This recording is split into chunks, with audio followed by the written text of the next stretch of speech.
Good morning, my fellow yoga travelers.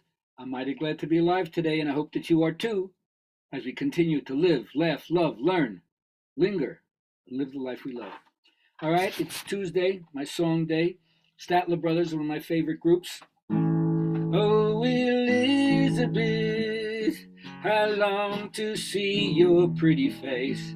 I long to touch your lips. I long to feel your warm embrace. Don't know if I can ever live my life without you.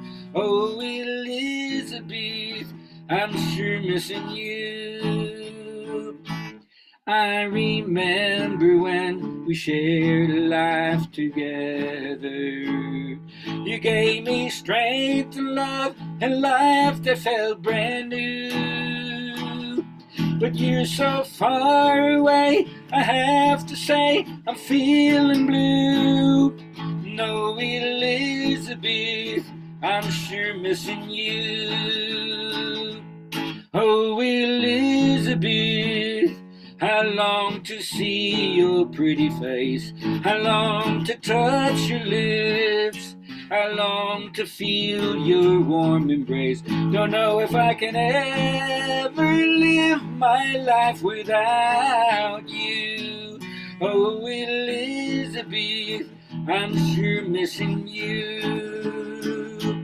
Oh, Elizabeth.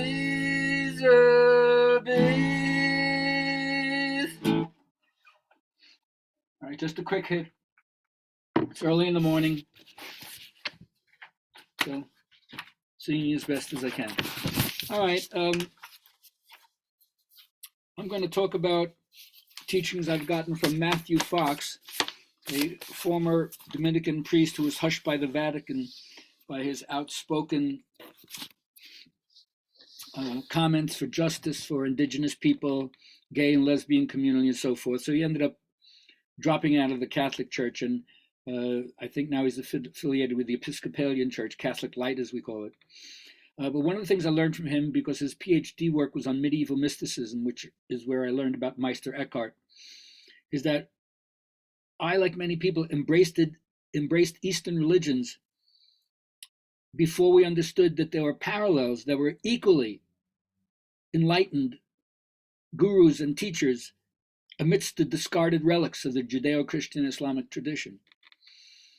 So, I understood that as teenagers, they took away our crayons, as we hit puberty, and they exchanged them all for a cosmic soul. That won't work. And one thing I understand is that sometimes by looking at other religious traditions, they can mirror things that you didn't see in your own because they use different metaphors, fresh metaphors. And so some of the things that I understand about what I would call deep ecumenism is there's no religious spin on nature. It isn't a Jewish sun, a Buddhist moon, a Catholic river, right? An Islamic ocean, a Wiccan rainforest. It doesn't go that way.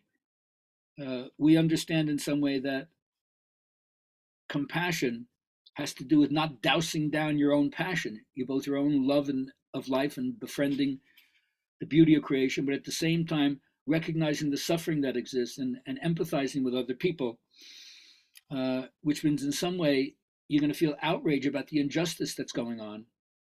Many of you have heard me say, you don't know whether or not to savor life when you get up and just enjoy the miracle and awesomeness of what it is, or whether or not you want to save life and be prophetic and go out there and fight on the front line. So on a given day when you get up, what's the call? To savor life or to save life?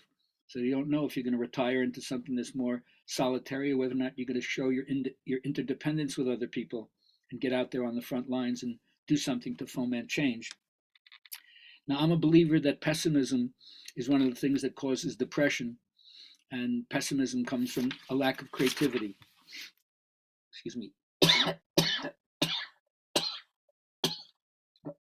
And God bless me.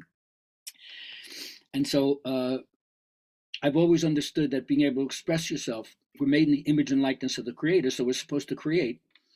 And art, which unfortunately has been co-opted by capitalism, Most people don't learn art as a kind of meditation, where you bring forth from within yourself what you have and you produce it something outside, whether it's through song or dance or instrumentalization or sculpture or poetry or whatever the forms are, or even if it's just how you make your pasta sauce or design your garden or color coordinate your outfit.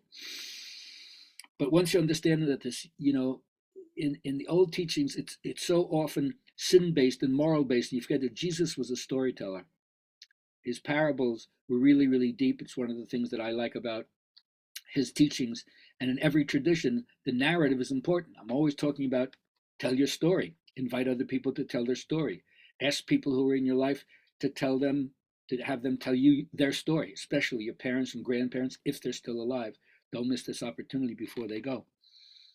So I hope that you understand that your own spiritual journey is about connecting to the source of things and experiencing the wonder, the awesomeness of what it is you find when you see that each person is a spark of the divine. So you don't have to be like a pirate going to foreign shores, stealing their wisdom, you know, taking it away. Sometimes you can only warm your hands at another culture's fire. So don't forget that there's beauty in the Western tradition, deep gurus in the Western tradition, but it's up to you to seek them out.